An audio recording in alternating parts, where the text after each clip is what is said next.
Welcome to Actual Scale Modelling. This is part 1 of the Scania R620. This part I'm going to be building the base of the main tractor unit. There'll be several parts to this, I think.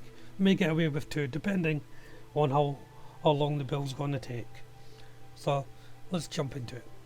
So to start off with, it's the main struts frame that's going to hold all the slasher parts together.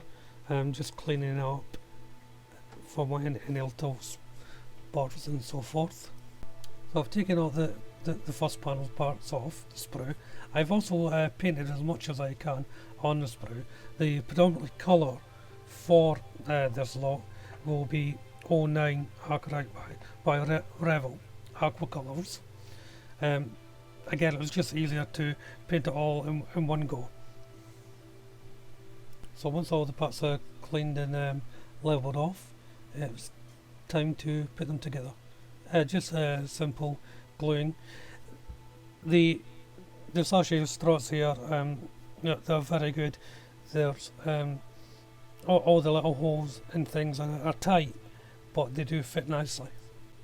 With the small sub-assemblies done, it's time to put in the main belly pan. This is for housing the engine, and after that it's just a case of putting in all the little sub-assembly parts.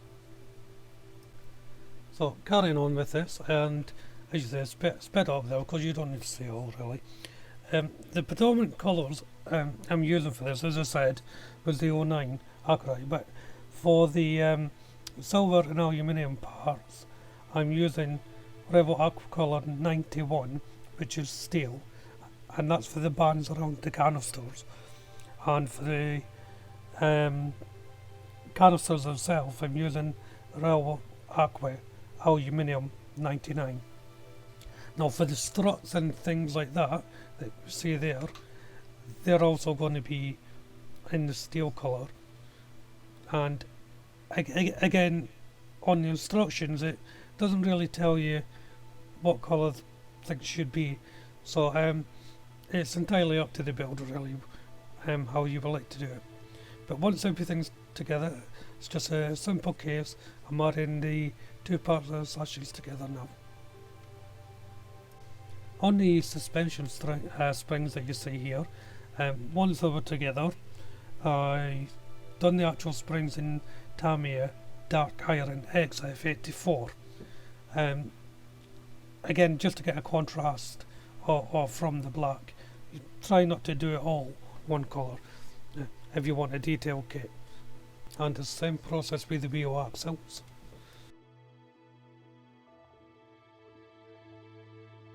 And once the assembly is complete, again just painting it in the steel and Arclight black. But it's time to put these parts on. Make sure you get them in the right location points. You don't want them to go off slightly, because you'll find problems that later on down the line. For the flywheels, I decided not to glue them in position. The instructions tell you to do so, but I thought I'd leave them free so I can enable the wheels to turn. Now later on I discovered that wasn't possible, but for now I just placed them on. And while thing was drying, I took the opportunity to paint more things on the sprue. So again, just the various aluminium steel colours as well as the black. I thought I'd try something different here, and I assembled the 2 main units of the engine on the sprue just to make it easier to paint. It did work, and it was easier just to paint. As you can see, I'm just holding the sprue and painting it off. And once the main colour was on, just a simple case of taking it off the sprue, then retouching the parts. And then it was a simple case of moving on to the other parts of the engine, building as we went along.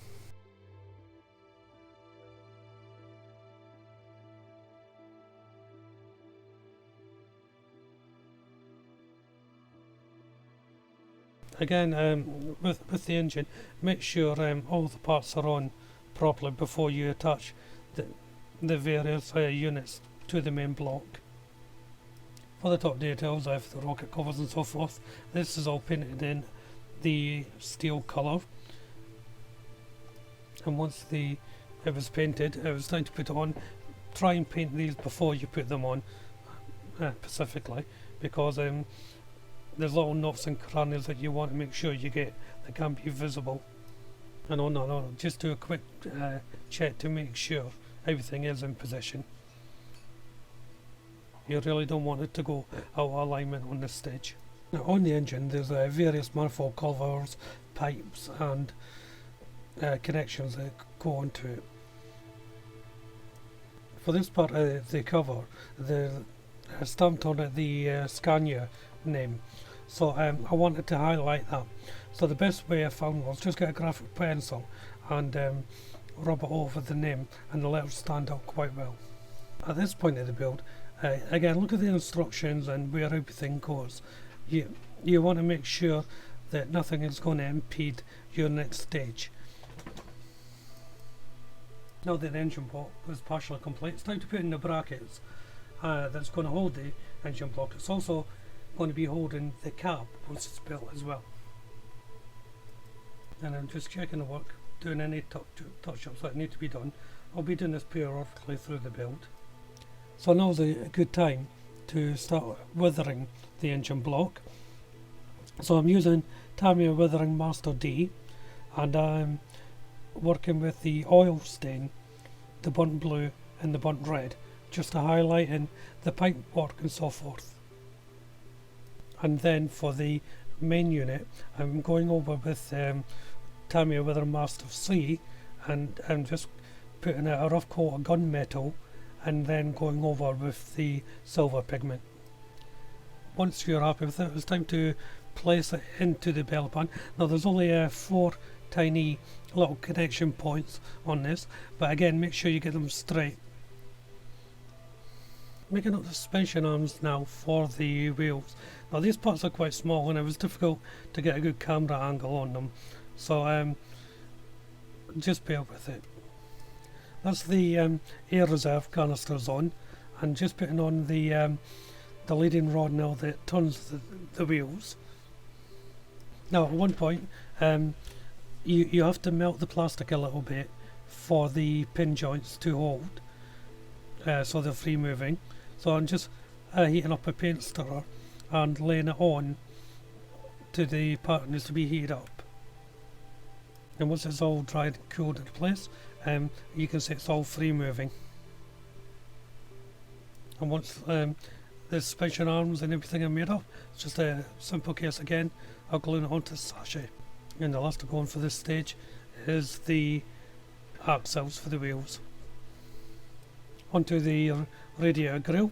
This is painted in Aqua number 91 steel, and the backing plate for the fan, that's painted in the black 09 Hakrosite. And it's a simple case of cementing them both parts together. Now, as I said, there's a lot of pipes and rubber pipes that go into this build, and for the majority of them they are being painted in live colours, black and rubber shades, Bond Black number 1706. And in goes the pipes. Now they connect to the engine block first, and then a simple case of manoeuvre them in onto the grill with a pair of tweezers. Before I put the grill on, just got to make sure that the exhaust pipe works are going on. The steering wheel bar is next. Again, a little bit tricky, just getting the positioning right. You also have to again melt the pinball joint, and the last to go on the main block is the fan. Then it was finally time to put in the radiator. A little bit tricky getting this on, as you can see. I had to pull it off camera a couple of times to get it in position.